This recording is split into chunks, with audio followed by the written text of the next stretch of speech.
Hi students, welcome back to the video class of business regulation. Today we are going to discuss the topic performance of contract. So what is performance of a contract? Performance of a contract means performing all the promises and fulfilling all the obligations required by the contract. According to the first part of section 37 of the Indian Contract Act, the parties to a contract must either perform or offer to perform their respective promises. So, both the parties can discharge their duties by actually performing the contract or by making offer to perform. Once again, performance is a usual mode of discharge of contract.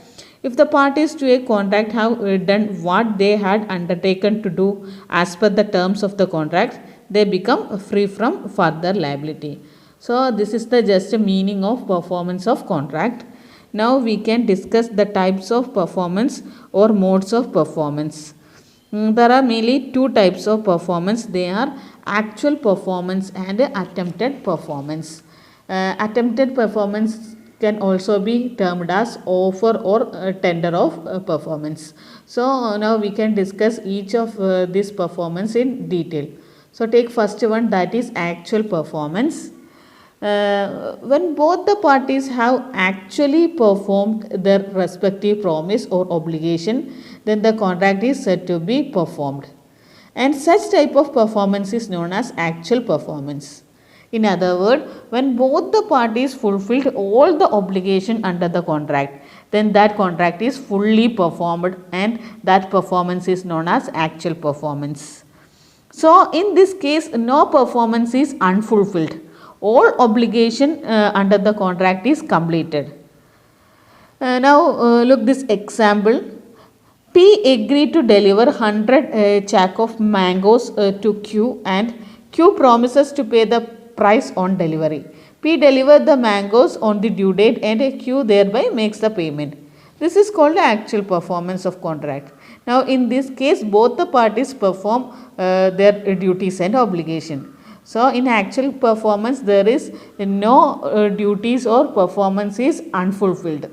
So these are all about actual performance. Now look what is attempted performance.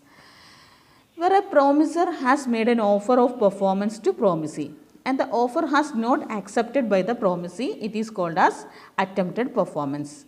Once again, in some situation, promiser offered to perform the contract, but the promisee is not accepted that promise. So such type of performance is known as attempted performance.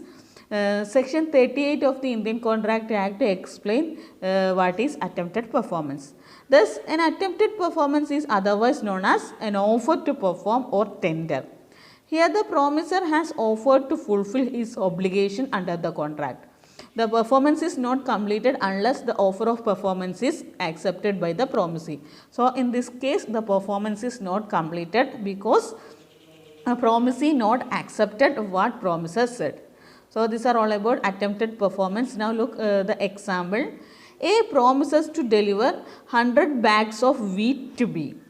A sent them to B at the appointed place during business hours through the specified courier. But B refuses to take delivery of the bags.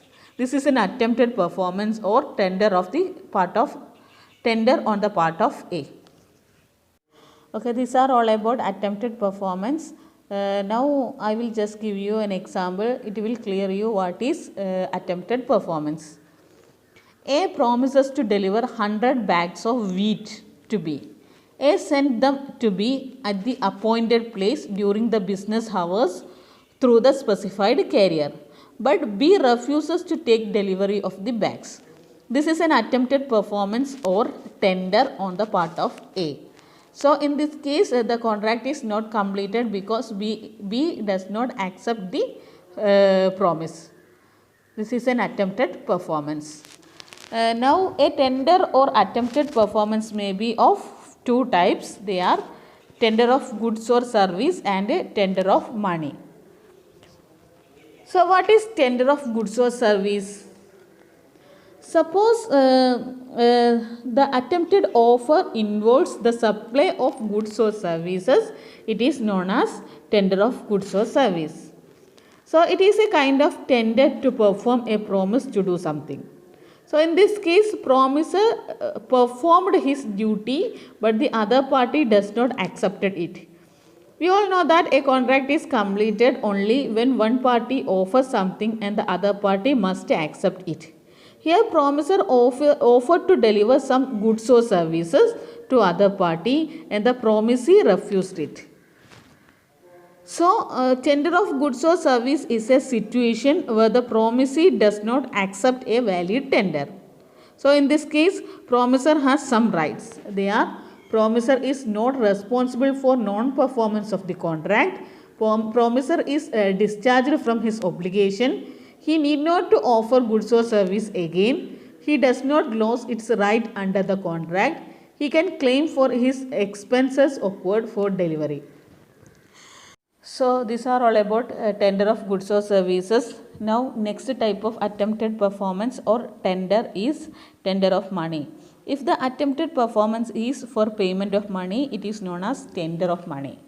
So the exact situation of tender of money is the debtor or promisor is ready to pay the amount to the creditor in a proper manner, but the creditor refused to accept the money. So this is what is happening in tender of money. So once again, in tender of money, the valid tender of money offered by the promisor is not accepted by the creditor or promisee.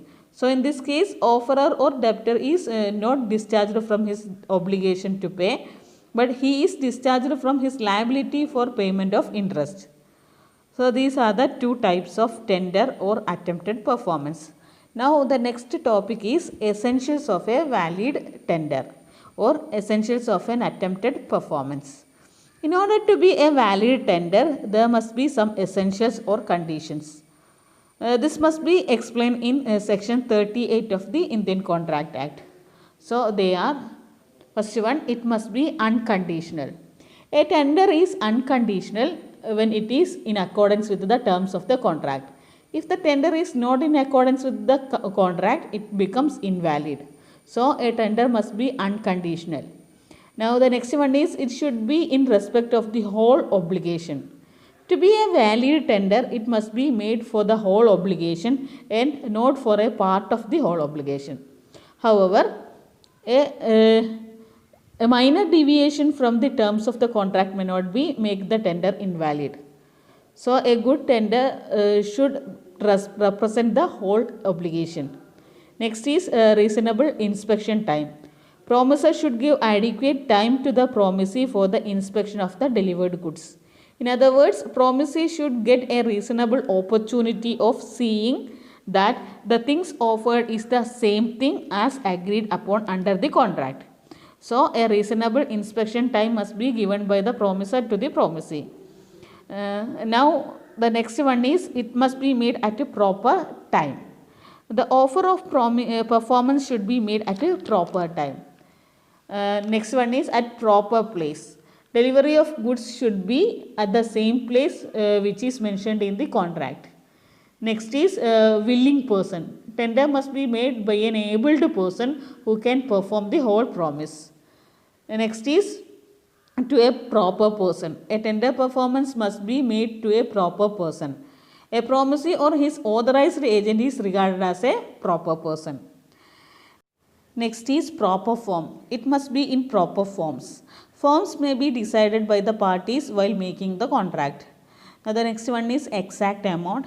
Promisee should pay exact money as decided while making contract. Now the last one is legal money. Legal money must be used in tender. Old currency notes or coins are not acceptable. So these are all about essentials of a valid tender. Okay, I will just repeat it once again. So the essentials of a valid tender are: it must be unconditional, it must be represented for whole obligation, a reasonable inspection time must be there, it must be at proper time, at proper place, willing person must be included in tender, it must be to a proper person, proper form, exact amount must be there, and legal money must be used. Okay, now we can discuss some questions which is related with this area. They are what is performance of contract, explain the types of contract, explain the types of attempted performance, what are the essentials of a valid tender. Okay, now in this video we discuss the meaning of performance of contract, types of attempted performance or types of offer or types of tender. Then we discussed some essentials of a valid tender. So hope you understand all these things. Okay, now we are going to wind up this session. Thank you for listening me. Bye. Take care.